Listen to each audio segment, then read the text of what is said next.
Hello and welcome to a new episode. In this episode today, we're going to cover 5 thought patterns that I absolutely love to use while I go about the process of either being a freelancer, business owner, or just making my life better. So we're going to cover those 5 today. Looking forward to what we get into right now. Before I get into it, wherever you are watching or listening, please like, subscribe, or connect with us. I would love to hear from you. And if you find value in today's episode, please let me know in the comments below. Okay, so let's get into this. I'm going to cover the 5 topics so you have a sense of what they are, and then we'll go from there. The first one I call 16 blocks. The second thing we're going to talk about is don't take out the trash before 1 p.m., one of my favorites. Third one is the first step is the hardest, 20 seconds of courage. Fourth one is focus on the emotional state, not the logical dilemma. Fifth one is think deeply about simple things. All right, so those are the 5 things we're going to talk about today. These are patterns that you could use if you're a freelancer, if you're doing a project, if you're trying to improve your life, if you're trying to build your business. Any of these things can help you. If you're trying to get some freedom in your schedule and you're a student, these systems can help. So let's break it down. Okay, so this first system, 16 blocks, basically what this is if you imagine a grid of 4 by 4, almost like an Excel table, or if you consider 16 cubbies, basically I plan out my life this way. Everything is structured in the 16 grid. I don't necessarily over detail it with what's in every grid, but in every cubby, but let me explain this a little bit. So to bring something new into your life, you're always going to need space for it. I don't know if you've ever seen the example where someone has a jar on a table. Usually it's like a teacher or a professor, and they say something to the extent of put the big rocks in first, then the small rocks, and then the tiny rocks, and then put the sand in, and those little pieces of grain will fill in the other spots. And as long as you have the big rocks in there first, the other things that are important in your life, or as long as you make sure the most important things are there first, well then you'll be good to go, because all the little things that make your life busy will come in later. So everything needs space in your life. So the way I picture this is there are 16 blocks. Now that doesn't mean I can do 16 things, possibly, but I don't consider it for that. I consider it more so for the space that is allotted in my life. So for example, family and connections and friendship could actually take 3, 4, 5, or 6 blocks. But what I do know is if I join a weekly group, like a book reading group or a study group, or if I start doing a weekly call, or I start hanging out with someone once a week, these things I count as something that would take up one of these blocks at a minimum. Especially if my time or investment or focus needs to shift into something new. So say, for example, work, that could take different amount of blocks because work is its own focus, its own shift. But if I go into something completely new, let's say it's a book study, and then I go and do something else where I'm serving my community in another component, but then I'm serving my community in a whole nother component somewhere else, well, these 16 blocks are what I have allotted.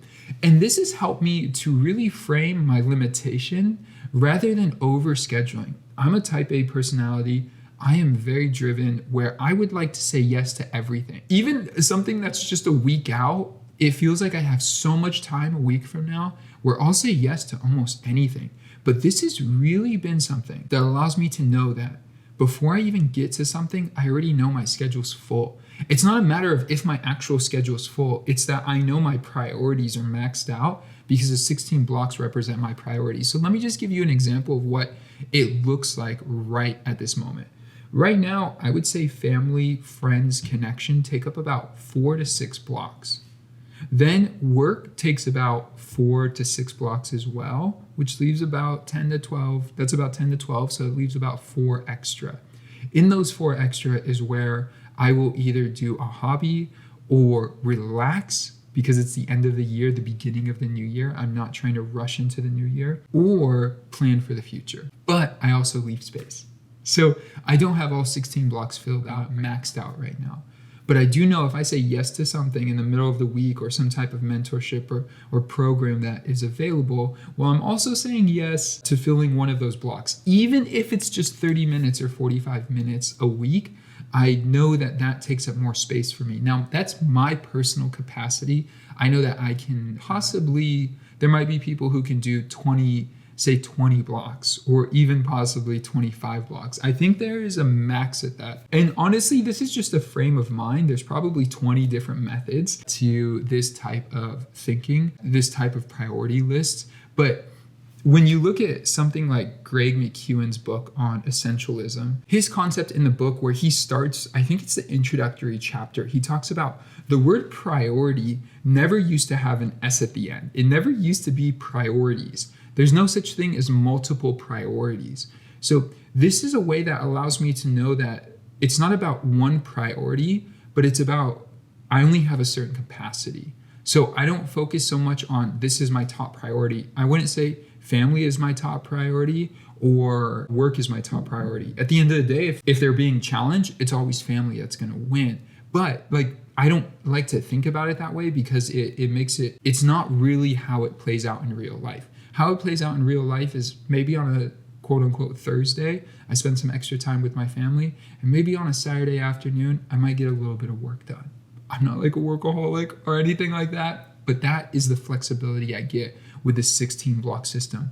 One last thing I just want to mention, and this is more on the emotional side, and we're going to actually touch on this more in a moment. So I'm going to read this quote right now from a book called Letting Go by David Hawkins. I will probably quote him a few times because it is a book I'm reading right now that I think is so valuable and relevant to a lot of the topics we are discussing. Most people are too exhausted to bring a really high quality into their experiences unless the negative programs opposing them have been resolved. You have to make space to bring new things in.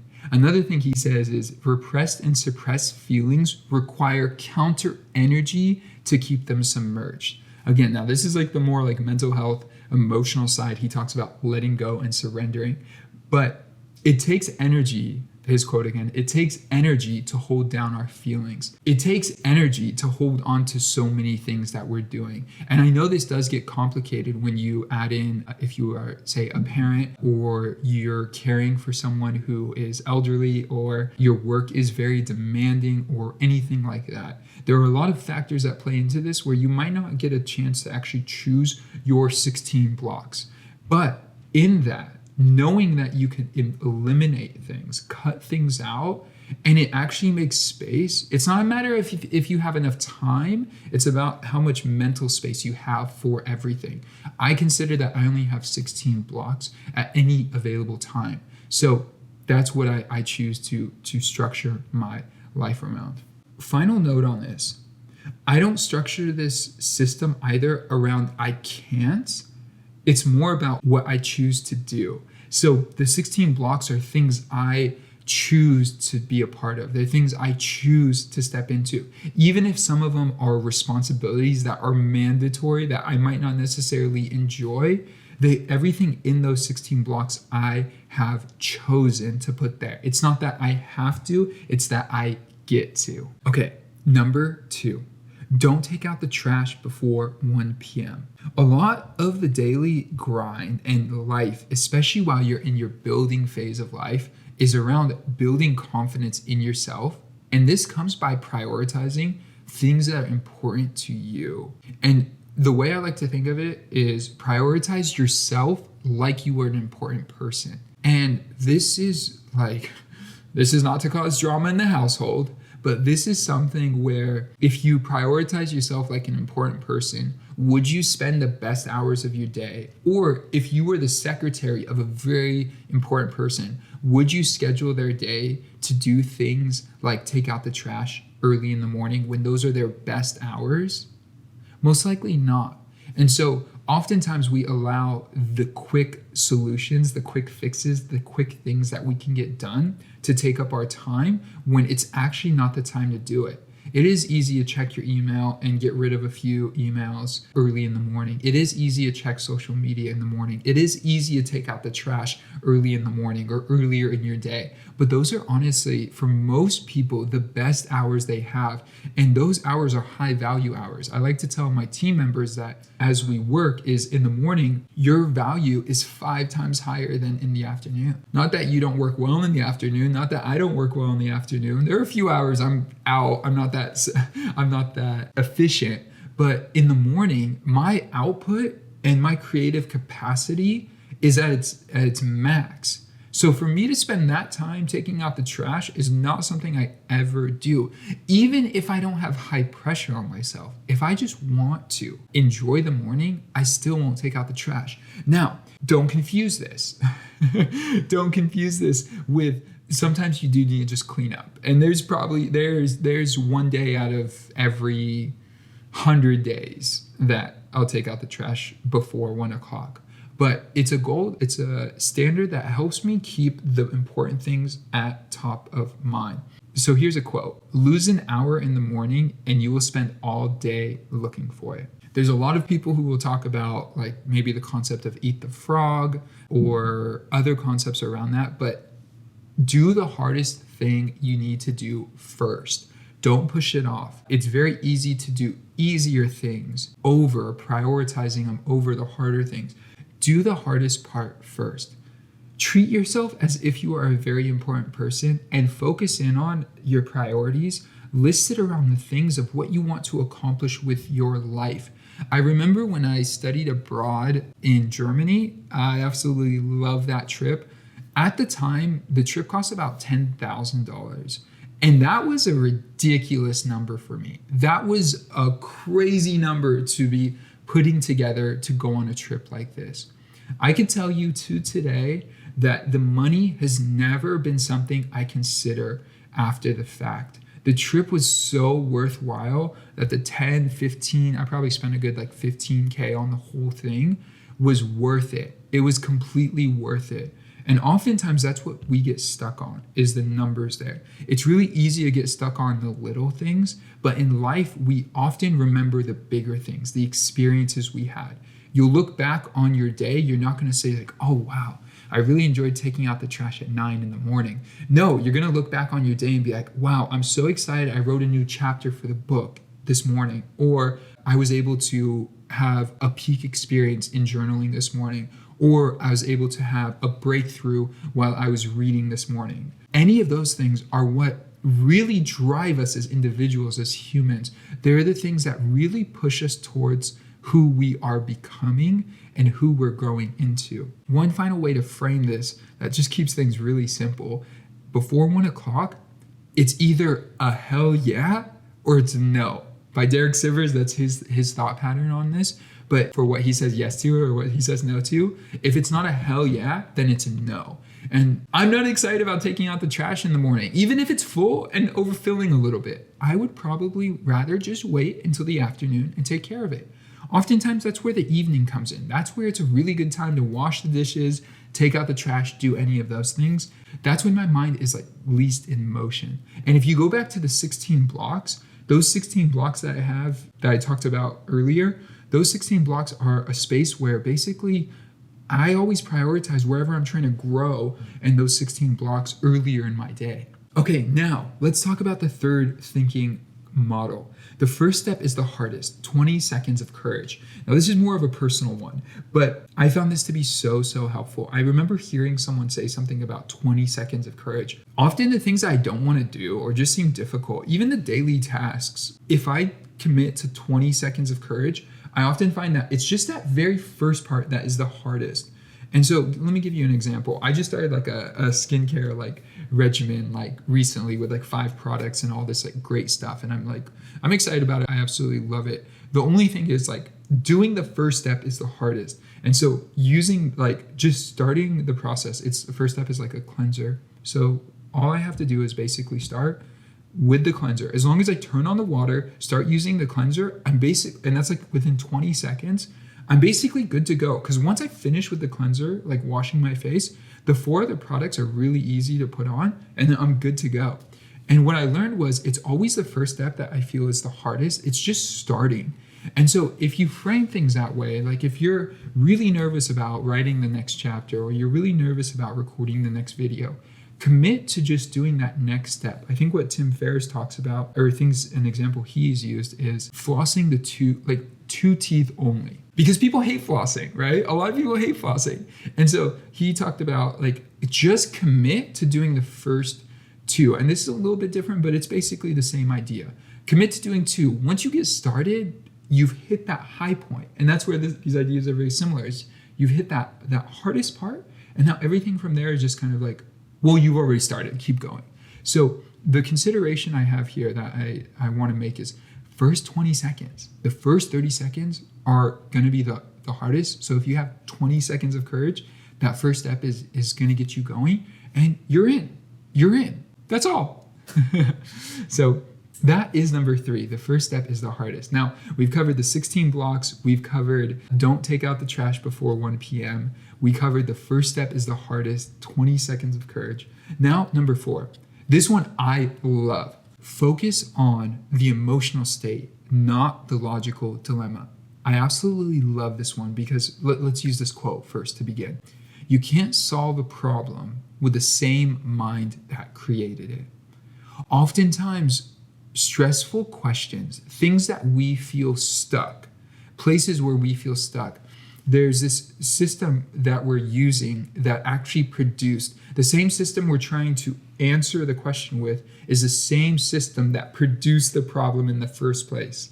And so what I have found is there are a few ways that you can use that you could actually focus in on the emotional state, not just the logical dilemma.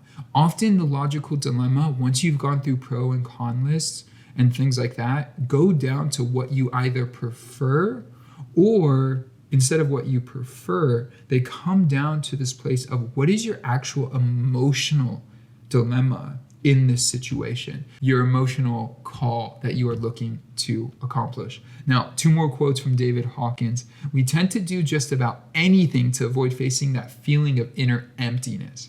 That's a very, very, very, very deep part of the human experience. Is we often make decisions to make more money, to impress other people, to look bigger than we are, mainly because of an inner emptiness, lacking self-worth, insecurity, doubting ourselves, things like this. And so that's the first quote. The second one is don't look for answers. Instead, let go of the feeling behind the question. This quote means so much because if you think about it, if you don't look for answers, instead let go of the feeling behind the question. First you look for the feeling behind the question, but then you're not looking for the answer. What's behind the question? So you're asking yourself possibly, where should I live? This is a question I was just exploring for myself as I'm considering moving. Often the questions would lead to, logically, I could think about this city or that city or this city or that place, and then that home or that home or that home or that home. And then when you start comparing homes, right, there's 700 different things you can consider. Well, they're all in a decently safe area. Okay, great, that's fine. How close is it to the freeway? What's it look like? How new is it? Is it older? What's the lease look like? How much space is there? How many bedrooms? Is there a garage? Is there a place to walk that's nearby? There are so many questions you could ask. That is the logical dilemma. Should I live here? Should I live there? Should I live there? Behind the question, what are you looking for in that place that you want to live? Well, emotionally, in this case, I could answer something like, I want to look good in front of other people. Interesting. So I want to look bigger than I am. Okay, so is that why I'm considering this place or this place or this place? And then his quote is, let go of the feeling behind the question. But at the same time, what I would say is, to some extent, is like, what are you trying to fill? That often gives you the preference. And then just another whole vantage point of this, Tony Robbins talks about making decisions from a place of peace, more so thankfulness. So he does his little exercise where he experiences just heavy amounts of gratitude, truly thinking about moments where he's grateful, really, really grateful for things that have happened in his life, and thinking about one experience in great detail, almost feeling it basically, and then doing that again, and then doing that again. And then after that, just being so thankful, then feeling that emotional state of gratitude, of inner peace, and then saying, what's the best outcome here. Another option is just go laugh. I love watching comedians. And so I've watched some of these like comedy specials on Netflix so many times because I absolutely love that space of just like, it's purely for fun. It's not serious. They'll talk politics. They'll talk all these different things. It's purely to laugh. And those moments create an inner calm. So if you feel really tense and you can't solve a problem and you're really trying to solve the problem, staying really tense might not be the answer. Maybe you could ask them, why are you so tense? Finding that feeling behind the question. What is causing that tension? And being able to see where it's coming from. Focusing on the emotional state. Often when the question is too hard to answer, the emotional state is the answer. Finding out where you are emotionally and then making a decision out of the proper emotional state. When you feel there are no more options, there often are way more options. So if you feel it's an either or, there's probably a lot more out there. Final note here that I want to touch on is there's a great insight when you consider many options that can come, which is there's an example of a story where pianists were given this experience of, given this challenge of trying to reach a 15-key jump and learning it and they only had like 180 times or 190 times to try to do it. So what would happen is when people were practicing, some people were practicing the 15-key jump for that 190 times. Other people would practice an 8-key jump, a 10-key jump, a 12-key jump, a 15-key jump, and a 17-key and a 19-key jump for that same 190 times within that allotted 190 times. What they were doing is they were building a bit of experience between the distances. The following example, and this comes from the book Range, Why Generalists Triumph in a Specialized World. He talks about even for like Shaquille O'Neal, who struggled with free throws. They said he should shoot the basketball a few feet forward, a few feet ahead of the free throw, and a few feet behind the free throw, closer to the 3-point line. That way he can get the full experience of, it's almost like building boundaries. Now we are on our final topic for today. Think deeply about simple things. Oh, I absolutely love this. Now we're going to talk about two methods here. Ask why or what if. Now let's just talk about this. What do they say an expert is? An expert is someone who's made all the mistakes in a given domain. Well, to get there and to get there faster, a good method is ask why about very simple things. So thinking deeply about simple things, ask why. Even if you think you're an expert, the way you keep yourself open and humble is to continue to use these methods, even with the simple stuff. Ask why. So this is how it works. A plus B equals C. Why? Okay, then ask, well, to grow, somebody says to grow on YouTube or to write a best-selling book, you need to do this, this, this. Why? And then go further, and then go further, and then go further. Once you hit about 4 or 5 whys, even maybe 3 whys, you're going to get to a really root core piece of whatever you're thinking about. And when you do that, you've actually opened up a really deep intellectual stream that has allowed you to not just see ahead of something, but you could see behind something. So where you start at is just as important as where you end at. So say, for example, if you go to college and you say, I got a degree, but you don't really understand why you went to college or what you did behind that and behind that and behind that. Oftentimes it's the example, and this is a different story for another day, but it's the example of know why you're chasing what you're chasing. Know why you're climbing that mountain. Why do you want to build that business? And why do you want to do that specific task? Is it just money? I bet there's something deeper behind money, because at the end of the day, most everybody, once they've had their essentials paid for, food, clothing, shelter, those types of things, everything else has a deeper meaning. It either has a meaning of showing off, grandiosity, enjoyment, escapism, suppression. There are a lot of like healthy, deeper meanings as well, but it's really good to have a clear sense for yourself of what that is. Now, the other one is what if. Now, I love this one. So when I'm trying to make a life decision, I often will ask 2 questions. What is the one thing that if I accomplish this one thing will make other things either irrelevant or easier to accomplish? And that's a question from the book called The One Thing. I believe the author's name is Gary Kelly. But basically, what one item will make all these other items irrelevant or easier to accomplish. But the other thing with the what if is something I pulled from Derek Sivers that he talks about is when I'm making like a life decision. So about a year and a half ago, I was trying to decide what to do with myself next. So I basically ran out like 8 examples. I said, I sell everything and I go live in Southeast Asia, helping people and orphans living off of the land. Go. And so then I would write out what that would look like. Even though I didn't necessarily have an interest in that in the moment, I would write out exactly what that would look like. So I would live here, I'd do this, I'd do that. This is how life would be. This would happen, that would happen. I'd spend time on this. I'd probably work on that, blah, blah, blah. Now, I live in a high net worth area and I work my face off and I work 100 hours a week and I do this, and that. Now, then from there, I would paint that entire picture. I read a paragraph or two about what that would look like. And then what if I did this basically? And what if I did that? And what if I did this? And what if I did that? And what if I did this?